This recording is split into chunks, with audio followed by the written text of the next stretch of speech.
Olá, bom dia a todos. Eu sou Sérgio Gazeira, da agência da Bacia PCJ. Eu digo que, obviamente, que existem ferramentas hoje existentes aqui na Bacia, no estado de São Paulo e no Brasil, para a gente fazer os nossos planejamentos. Se eles são corretos, se eles são os melhores, a gente pode discutir. Mas eu queria, frente à apresentação do professor, colocar a agência da Bacia PCJ à disposição para que a gente possa fazer sim uma parceria e a gente poder fazer sim uma simulação. Não posso falar em nome do Comitê da Bacia e muito menos do Sabesp e outros importantes participantes desse estudo, mas me comprometo também a levar a ideia no âmbito do Comitê PCJ, principalmente para a sua Câmara Técnica de Monitoramento Hidrológico, que é onde estão realmente as pessoas que vivem e que gerenciam os sistemas de água e esgoto aqui da bacia, para que a gente possa conhecer mais essa ferramenta e quem sabe, passar a aplicá-las, porque se nós queremos realmente sustentabilidade hídrica, nós temos que ter planejamento, e planejamento sem ferramenta a gente não consegue fazer. Então, eu só queria me colocar à disposição. É uma ferramenta aparentemente simples, com informações que aparentemente a gente tem todas, nós dispomos de todas, então seria interessante que a gente fizesse algumas simulações, se isso for possível. Muito obrigado. Sérgio, pelo interesse e pela disponibilização, sua disponibilização pessoal de levar essa informação a todos.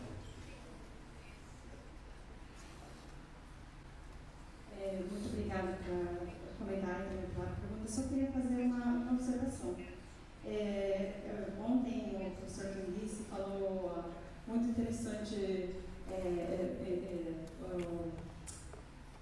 que as pesquisas podem trazer, né, para esse tipo de circunstâncias, que não seja uma discussão acadêmica.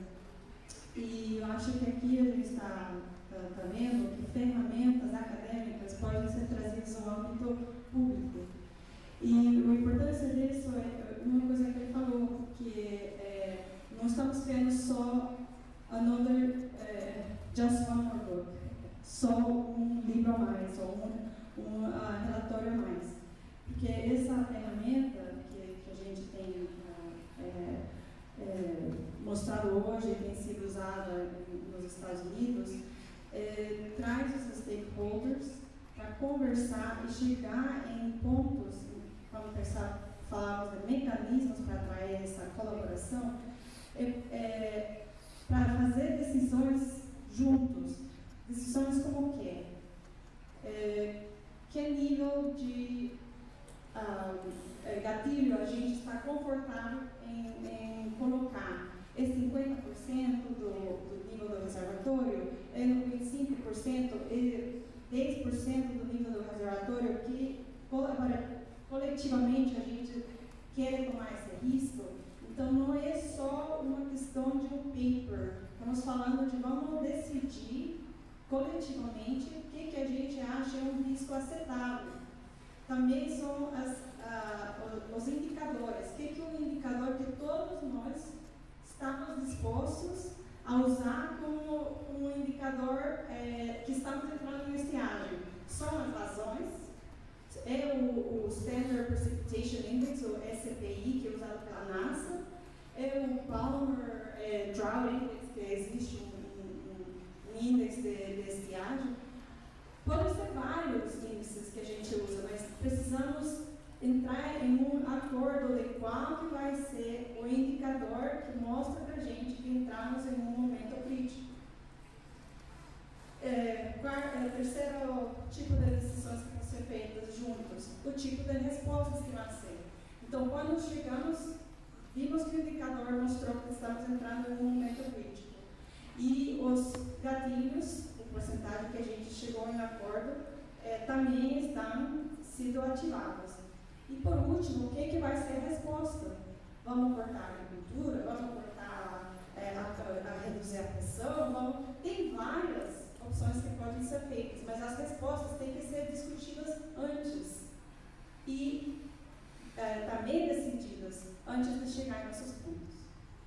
Maybe one thing to add, it's more like a question, because you said the first step would be a certain assessment of all the information relating to the impacts of the crowd and the actual impacts of decision making that already found place in the remediation.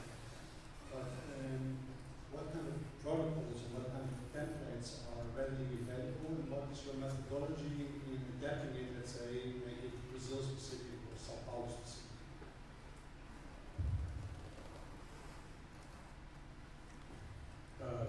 Of course, the very first thing is the agreement by all the necessary parties to do this.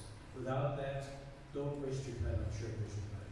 So you have to have an agreement with everyone on board first. Then, there are categories of impacts that we can provide a list of. So, for example, there are industries who use water, and we know from experience that if they lose water for a short period of time, they lose production, they may lose revenue, there may be layoffs. And then we know that if the cutoffs last longer, that you may have bankruptcies and business failures. So these are catastrophes that you don't recover. I mentioned agricultural impacts. So if you're growing alfalfa, you may decide not to plant this year because the outlook looks bad. But if you're growing almonds, you cannot afford to not water those trees because it may be 10 years before you have almonds growing again. So you differentiate these things. The impacts here would be different, of course, but categorically we have a good idea of the areas in which to live. Eu gostaria de falar um pouco sobre isso, sobre a pergunta anterior também. E um detalhe que eu esqueci de mencionar, mas foi aqui já agora apontado, é a ausência também na nossa legislação, em função da natureza apontada para a área na nossa Constituição, é a ausência de instrumentos econômicos para a gestão de recursos. Não temos. Na medida em que a outorga ela é gratuita, exceto os emolumentos, ou quando tem um comitê de bacia, ela é precária.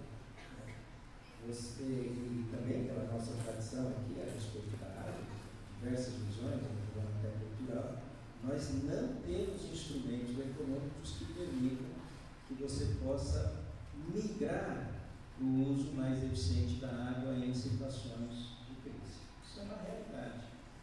Eu tenho também trabalhado a questão de que quando a gente fala em mercado de água no Brasil, isso soa de maneira da privatização, de um conteúdo ideológico muito forte. Mas, na verdade, nós precisamos discutir, e eu acredito que, para a nossa realidade, nós precisaríamos estabelecer mercados restritos de água e temporários e públicos. Então, você faz isso numa determinada região, ele é restrito, ele é temporário, porque depois daquilo você retorna à condição oficial, à condição interior, e ele é público, para que as pessoas conheçam quais são as transações que são feitas lá. Agora, a ausência desses instrumentos, ele dificulta sobremaneira como é que você pode fazer uma alocação eficiente de água na medida em que todos os argumentos são legítimos e que você não tem um instrumento para poder, eventualmente, negociar esses interesses de maneira pública, transparente e que não seja a mercantilização da água ou sua privatização. Com relação ao processo, gostei muito da apresentação, evidentemente é um modelo interessante. Claro que também abordamos sobre a questão da modelagem a respeito disso, mas eu queria ressaltar que o nosso problema está menos na técnica e mais na política. Não há a vontade política de sentar para fazer essa discussão de natureza técnica. Porque se for fazer a discussão de natureza técnica, agora um pouco menos, talvez agora abriu uma janela de oportunidade como foi bem apresentado. Qualquer simulação feita no ano passado a respeito de como estava sendo gerenciado o sistema Cantareira apontava inevitavelmente para a catástrofe. Então, se apostou, na verdade, não no critério técnico, se apostou em ir prolongando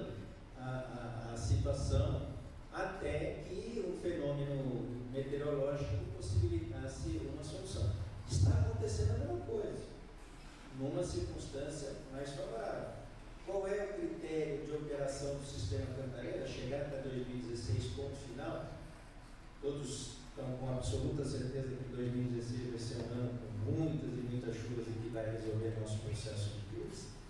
Então, eu queria dizer que é muito oportuno uma metodologia, mas eu queria ressaltar o processo de negociação, o reconhecimento político de que isso tem que ser feito de maneira transparente, aceitar de debater coisas. Por que várias vezes não tem decisões sendo tomadas no âmbito da EE? Por quê? Porque é incapacidade técnica de tomar uma decisão. Então, eu queria ressaltar aqui que, claro, você precisa de uma ferramenta simples, uma ferramenta que, obviamente, vai te dar o resultado que você precisa ajustar, e isso, esse modelo é bastante interessante, mas a grande contribuição que eu vejo aqui do debate é: nós precisamos assumir de maneira coletiva os riscos que estão colocados na gestão da água e assumir o quanto estamos dispostos a fazer um sacrifício antecipado com vistas à segurança hídrica em relação ao futuro. É essa a discussão. Porque senão vai ficar sempre, não, vamos manter o concurso, embora o esforço tenha sido feito grande, fica aquela ideia, vamos manter, apostando no futuro.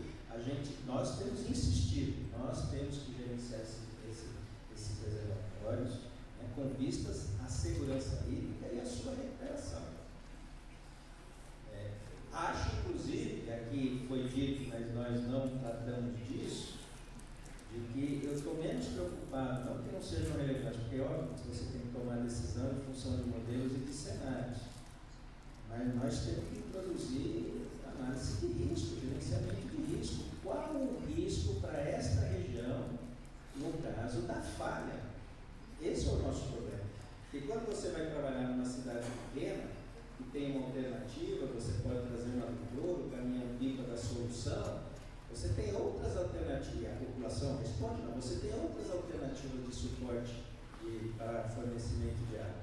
Agora, no nosso contexto, e aqui eu vou falar só de PCJ e região metropolitana de São Paulo, que obviamente o demais reservatório de São Paulo tem uma outra circunstância, mas quais são as alternativas concretas que nós temos para garantia mínima do abastecimento numa situação, avaliando o risco daquela situação acontecer?